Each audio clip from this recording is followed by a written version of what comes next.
Papež Frančišek je nedeljo, tretji dan apostolskega potovanja v Mehiko, sklenil z obiskom pediatrične bolnišnice Federico Gomez v prestolnici Ciudad de México. Srečal se je z bolnimi otroki in njihovimi starši ter osebjem bolnišnice, ki ji je poklonil sliko Marije z otrokom Jezusom. Vse zbrane je seveda tudi nagovoril, v ospredje pa postavil dve drži: zahvaljevanje in blagoslavljanje.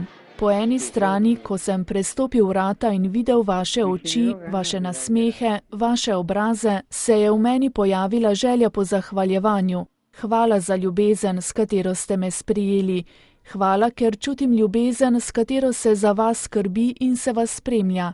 Hvala za trud mnogih, ki delajo, kar je v njihovi moči, da bi lahko kmalu ozdraveli. Pomembno je, da čutite skrb in spremljanje, da se čutite ljubljeni in da si prizadevate na najboljši način zdraviti, pri čemer je papež vsem rekel hvala.